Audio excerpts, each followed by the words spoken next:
Hello, today for review I've got a bunch of pretty expensive players. Let's pretend you have from 1000 up to $2000 and pure hypothetical situation you want to spend them on getting digital audio player. So it will be flagship player conversion summer 2021. It's not the most expensive flagship, so no Ultima, Cayin N8 and Lotu Po Gold here. It's kind of more sane flagships. From actually price range is from $1,200 up to $1,800, so this range we are covering. And today we will talk about these 7 models. As you can see, I don't have a few popular models of this price range, like I don't have Lotu Po 6000, I don't have a few Astell&Kern that fit into this price range, especially SE series. I don't have a Questile, some other models. So basically, let's say we also finish focusing on the Android players. And yet another thing, I won't say which one is the best or which one you should buy. It's just a video to help you make your choice to start your choosing, because actually, you know, my opinion, all these players are great and selecting one is a matter of your preferences and features you'd like to have and so on. Also, it won't be super detailed review, it's more like a quick overview, because I have long and really extended videos of all these players. Of course, I will add them to the description link, so if you're interested in details about, I don't know, menu, sound and so on, you can visit the links, and this video should be like a starting point in your selection. And now let's have a closer look. Let's start more or less in price ascending order. I don't recall all the prices, and actually some players are available with discounts, so it's the order of prices as I remember them. And the most affordable one, and actually not surprisingly having the best features to price ratio, it's iBasso DX300. iBasso proved that they can create unusual designs, good sound and feature-packed depth. Their DX200 and 220 were pretty successful, and also their lineup of amplifiers offers a lot of interesting ideas that are very popular, but they used Rockchip chipset, which was like okay, but actually not great by modern measures, and that's why they developed and released DX300. You can probably see now, or you've seen it before, it's beautiful. Big aluminum player with unusual shape, really modern, huge step forward comparing with their previous generations, great curved glass panel, hardware control buttons, signature golden knob to control volume, and they still use the replaceable amplifiers, but a bit different form factor. So you unscrew the screws, you remove this PCB with amplification and replace it with another. It has 128 gigabytes of flash memory. It has, if I remember right, 6 gigabytes of RAM. It runs Snapdragon 660. Also supports microSD slot. On the top there is USB-C for charging and other stuff, and coaxial output. Of course, it has Wi-Fi, it runs Android 9, actually it's pretty fast, it has Bluetooth, it can work as a receiver, transmitter, as USB digital to analog converter, so all that modern features it has. And what is really grabbing your attention here is the screen. Big, each screen with Full HD resolution, great viewing angles, probably the best screen here. But also, of course, it's the biggest player out there. Even comparing with 220 Max, it's a bit lengthier. But of course it's slim, so if you have a really big pockets, you can fit this player there. It uses 2 separate batteries, one for digital part and one for analog part. It means that it has good, clean power supply. Here used 4 Cirrus logic as digital to analog converters, and also it has 2 operation systems, Android 9 with Mango player and pure Mango mode if you don't want Android, so you can use separate mode without all that Android stuff. So double boot is yet another additional feature. Work time is more than 10 hours, from 10 hours to 15 basically, depending on the selected gain level, volume, load and so on. But pretty nice work time either. It supports quick charging and so on. All that modern stuff is present here. And in terms of sound, it's on the natural side of things, but at the same time pretty musical and not super focused on the micro detalization. Good choice for those who prefer hearing music in the uncolored style, in the uncolored representation. And also you'll get a nice blue case as an additional accessory, so really good model that worth flagship status. So just admire this screen a bit more. Next player, and actually it should have been first in this review. If you remember, I said that I can forget some prices, and that's a good example because it's the most affordable one on the table. It's and surprisingly, it's done by Astell&Kern, and you know, Astell&Kern and most affordable in one sentence sounds like strange, but Astell&Kern's Cube series Kann series was unusual for them. Even first Astell&Kern Kann was really was looking different from their design. Then they released the Kann Cube, huge, powerful, big, bulky, and not on par in terms of sound. But then they get the feedback and they released Kann Alpha, and you know, I still think that it's one of the best value in the Astell&Kern lineup. In terms of design, it's typical Astell&Kern, sharp edges, unusual design. You can see it's pretty bulky, it's one of the thickest players in this review, even a bit bigger than HiBy's R8 for example, but it's small in frontal projection. In this aspect it reminds Low2 Gold, actually yet another player that is missing in this review. Big but really handy, so it can be easily controlled with one hand, so in this aspect it's good. It has 64 gigabytes of built-in memory, microSD cards extension, 3 control buttons, made of course of aluminum, and actually it has 2 balanced outputs, including Pentacon. First player by Astell&Kern with Pentacon out. Actually, with this player, Astell&Kern surrender in their attempt to promote 2.5mm socket further. On-off button and volume control with circular LED indicator that changes brightness and color based on the signal resolution. Nice design, I think everyone will agree, but what is most important here, of course, it's super powerful output. Balanced output is 12 volt RMS at highest gain, but at the same time it's really quiet and good with sensitive in-ear monitors, so Astell&Kern built really good amplifiers that can give enough juice to even power-hungry planars and at the same time behave well with super sensitive in-ear monitors, so really good stuff. But actually many of these players can do that, so not it's good, but maybe not unique in this aspect. Also, speaking about the firstly featured, it's the first Astell&Kern player that featured the LDAC codec. As usual, screen is nice, but not edge to edge. There is a bottom button here, pretty big bezel at the downside. As usual, it runs some version of Android that is unknown, and you can, but it's not open Android. You don't have access to launcher.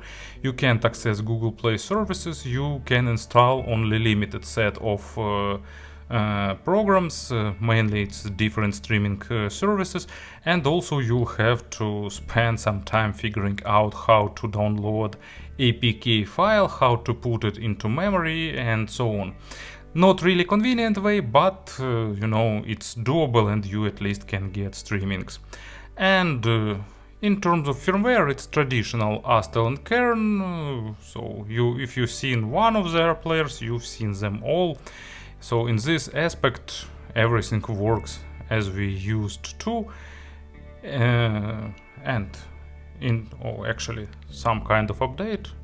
Let it download that, we'll update it later. And in terms of sound, it's almost natural with slight hint of Astell&Kern's signature liquid mids. So good option for those who like natural signature, but not too natural, and for those who need powerful player in a small body. Nice option. And let's say an honorable mention, Astell&Kern SA700, if I remember index right. I reviewed it briefly. Unusual design, slightly reminds classical AK120, and great sound for those who like mid frequencies. It's maximum focus on the mids, and that was unusual for Astell&Kern, but nicely well balanced. And I didn't test SE200 and SE180, but they seemed to be worthy competitors in this price range. So if you'll be choosing, so consider them too. Maybe they are also worth that. But you know, my heart goes to Kann Alpha. Next one will be Cayin N6 Mark II, and Cayin came up with a really smart idea that allows them to revitalize the lifetime of their player. So main idea here is replaceable audio modules. Here you can change not just amplifier, but also digital to analog converter, reclocker, and so on. So player itself is just a chassis where you can install different audio modules. These audio modules consist of digital to analog converter, amplifier, and some additional stuff. Cayin released 4 of them currently, and the 5th one that actually bring back the interest to this model is hitting the stores right now. So initial one was A01 with AK digital to analog converter, then they released T01 with PCM 1792, if I remember right, and actually that's the model I'm using. It has all 3 outputs, 245 milliwatts for 32 ohms load from the single-ended output, and more than 500 milliwatts from the Pentacon out.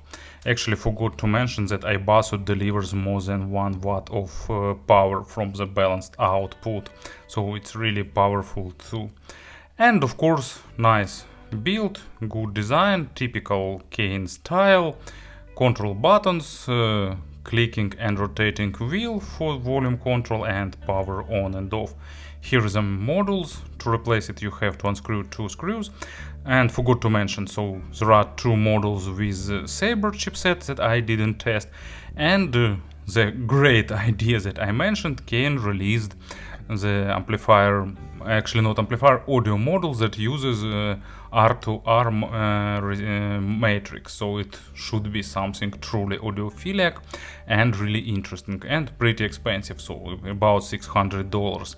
And also they've announced the limited titanium version of player that will come with that model itself, rising price tier even higher, but those who have N6 Mark II itself can buy audio module separately and install it, so I really will do that and will test.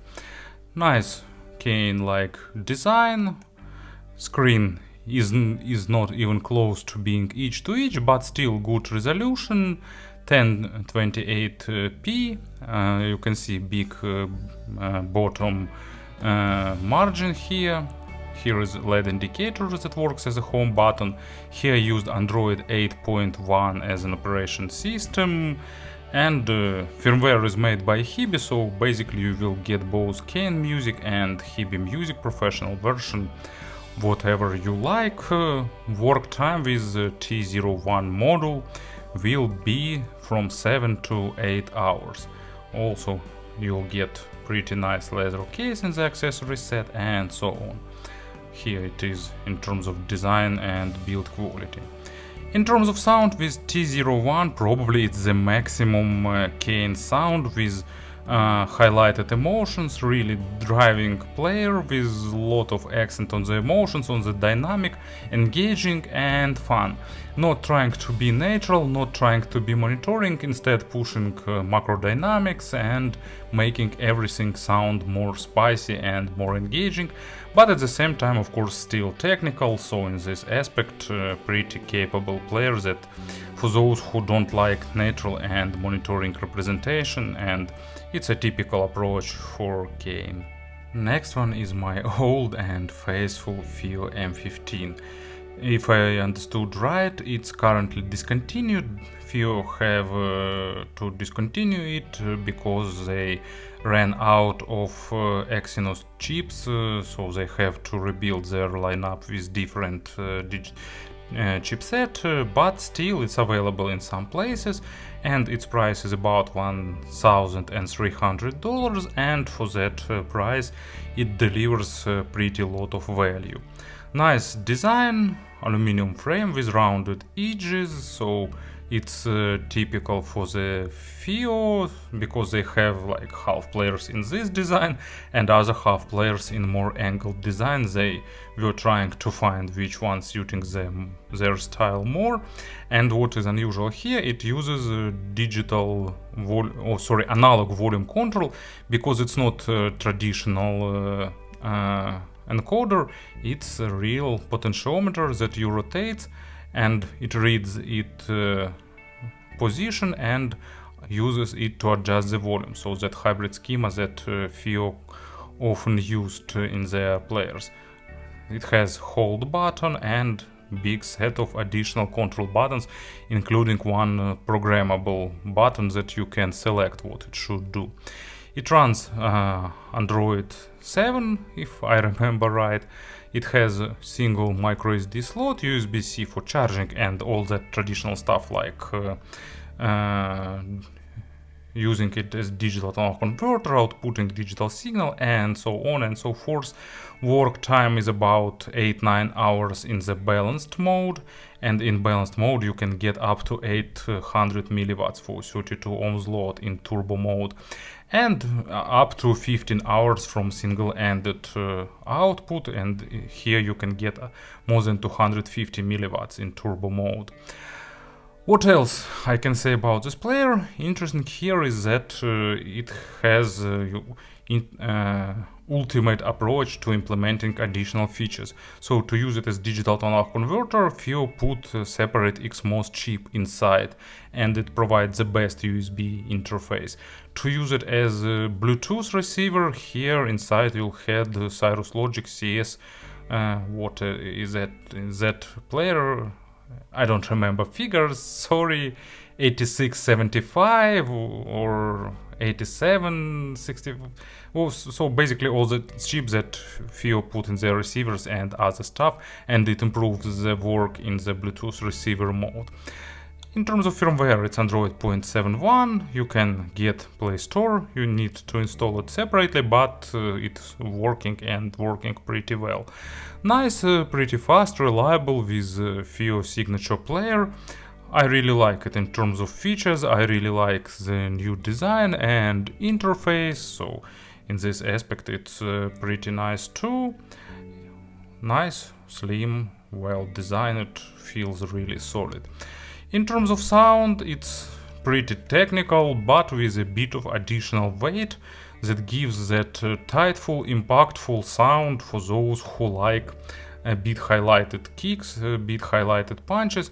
That coloration isn't big, player is still almost natural and transparent, but that additional hint with additional weight is present here, giving a bit of extra joy for those who like such signature. So this player, despite being discontinued, still can offer pretty lot and has its own face. Next one will be the bravest, the boldest and the biggest experiment in the digital audio players world, made by iBasso DX220 Max.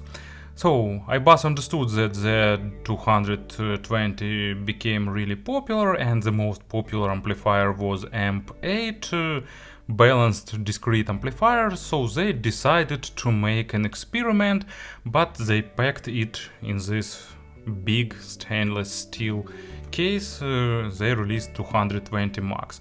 So unusual in terms of design, in terms of everything. It's, you know, maximum engineering put in one device and minimum design. Basically it's DX220 with M8 and two separate amplifiers. Sorry, not amplifiers, accumulators, one for digital part and one for analog part. And yes, they implemented same in DX300, but here you charge it using one USB Type-C port. Here you'll get two separate charging ports, one Type-C for charging digital part and second separate for charging high voltage batteries for the analog part. And they are totally separated, meaning no interference and so on. Design is a bit bulky, but it's just the price you pay to fit everything inside. And here is the main screen. You can see it's not each to each, but it's 1080p by resolution. Basically internals are from the iBasso DX220, but with more powerful amplifier. It's Android 8.1 with Mango player, and you can install third-party applications easily, so no big issues here. And slot for microSD cards present here. Volume control is analog knob, and you'll have all three necessary outputs: line out, balanced and balanced output, and phones out. And also there is a separate digital volume control, so you can control it in two ways. As you can see, no playback control buttons, but instead I have my version with engraving, so it was a pleasant bonus. It was limited edition run and it's already sold out, but as usual there is a second-hand market. Basically this device was created like not portable player, and actually 700 grams, it makes it barely portable. It's not portable, it's transportable, meaning that you won't carry it with you, but you can carry it from place to place, and basically it's more of desktop player, and that makes more sense, both screen orientation and volume knob. So you put it on table, you plug your headphones, you listen to it. It's extremely powerful, you can understand, it has a pretty nice battery runtime, but you have to charge two batteries separately. But what is the most important here, it's crazy dynamics. It's the most dynamic player with absolutely perfect control for power-hungry models, without any compromises, really energetic, pretty critical for the quality of records. Pretty monitoring with good amount of detalization, so you know, in many aspects this player is unique. It can be even basically compared with, I don't know, Astell&Kern SP2000. Of course SP2000 is still a bit more natural, but dynamics, control and many other aspects of sound still pretty unique in this player.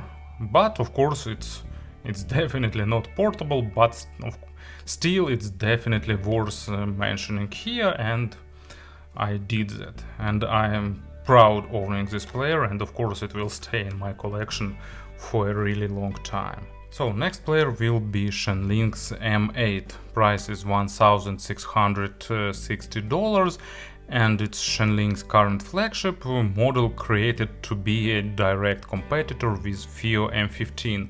They have almost similar size.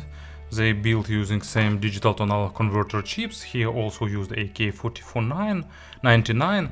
Forgot to mention here actually is N6ii, if two of these chips, if someone interested. So two 4499 by AK, but here used Snapdragon, here used sorry, not Snapdragon, here use Samsung Exynos, and here some Snapdragon 430. Bit outdated and limiting this player to Android 7.1, but at the same time pretty good firmware allows it to be really usable. Shanling implemented here unusual idea. You can actually swap the headphones port, so you can install here single-ended Pentacon 2.5mm balanced and also 3.5mm balanced outputs.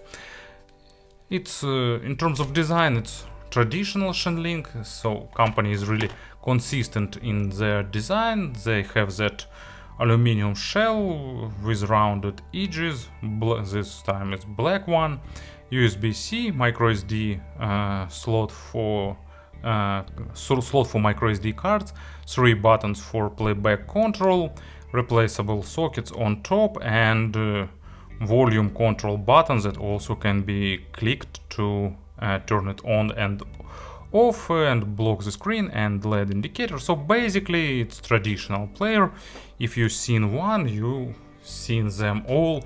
So I like that Shanling is really consistent in their design. Good screen, not edge to edge, but still nice with proper viewing angles, with good color balance and so on. And traditional Android here with Shanling's own player. So I won't be focusing on that. I already told about it in the reviews, so if you'll be interested you can follow the links. And I must admit that Shanling released some unusual monster M30 desktop player with replaceable models, so some really good unusual device with interesting features, but I didn't test it. Maybe in some future one day will do. In terms of output power, from balanced output you can get up to 840 milliwatts and get about 8 hours of work. In the single-ended mode you'll get twice less power, but you'll get actually more work time, about 13 or 14 hours. Player feels nice and solid in hand, and actually in terms of design looks and feels pretty nice, being nice and pocketable. And in terms of sound, Shanling decided to create a bit unusual tuning, natural, but at the same time this player is highlighting emotions. So if you like boosted emotions, if you like nice dynamics, but actually it's a player that boosts dynamics and highlights emotions. There is a slight difference, as I've said. For example, here's Cayin just highlighting emotions without boosting dynamics, and Shanling boosting dynamics, and because of that it has highlighted emotions. Nice sense of dynamics, good, fun, engaging sound, but at the same time being really technical. Of course, dynamics is not even close to 220 Max, but still pretty good. If you like such sound signature, it can be a nice option for you. And as it said, last but not the least is HiBy R8. Its price is $1,900. It was available for a bit less, but current price is settled at this tier. And HiBy definitely tried to do their best to give you maximum of everything. It's also built on the Snapdragon 660, 4GB of RAM and Android 9. Of course, HiBy knows how to do firmware, and they implemented everything on maximum, like MQA 16 Unfold and so on and so forth. But basically it's just open Android, typical for the HiBy players, with everything that you will need, and high professional version of HiBy player as main software. In terms of design, it's pretty thick, but at the same time it's a new approach to the design by HiBy, the design that they call masculine, and I like this angled shape. I like this smart approach to the buttons. Two set of outputs, both single-ended and balanced, line out and headphones out. USB-C with all that features that is common here. Slot for memory extension, so big 1080p screen, not absolutely each to each, but with really narrow bezels, looks nice, with good brightness, resolution and so on. Despite of being pretty big, player feels really solid in hand. It has more than 10 hours of work and delivers about 1 watt of output power from the balanced output and less power but more work time from the headphones output. As a digital to analog converter, here used a K4497 to deliver good sound, and design is really nice. And also HiBy implemented similar design in their new HiBy R8 2020, yet another player with really good price to quality ratio and nice features. Probably I need also create comparison of players below $1,000 segment if I'll manage to get more of them. So in terms of design, good. In terms of firmware, also good.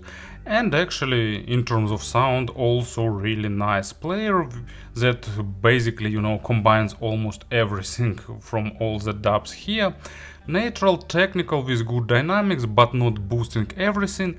Probably, it's one of the most neutral players on the table, and it's surprising because before that HiBy usually tried to create more colored representation with additional weight, with soft and treble or something like that. It was the typical signature, but starting with R8 they decided to shift towards more natural side of things, and they succeed in that and delivered nice sound that really was that top of the line segment. They also announced model with 4G and with 4G support, but it was limited to just a few markets, and global markets didn't receive that. But to be honest, I'm not sure why 4 it could be necessary, because nowadays all smartphones can share their Wi-Fi with access to internet, so even if you want to use streaming on the go, you can use that. So for me it's perfect without 4G, and it's also another player that I like, that I use often, and it's really good if you integrate into the HiBy ecosystem. It supports UAT codec, it supports LDAC, it works really good with HiBy own true wireless models, and it also delivers nice sound and plenty of power to drive even demanding cans. So, as you can see, choice is pretty wide and broad. There are a lot of models to suit all the needs, and actually you can't go wrong with either of these players. So just think a little bit what features you need, what design appeals you most, and after that you can safely choose the one that you'd like, of course keeping in mind what sound signature you'd like to achieve. Choice is pretty safe because they all are really good, and it's just up to you which one will be the greatest choice for you. Oh, you can see tiny Astell&Kern Alpha boot up, so it tries to grab additional attention here. I hope this video was helpful for you. Thank you for listening, thank you for watching until the end, thank you for your attention, and have a nice day.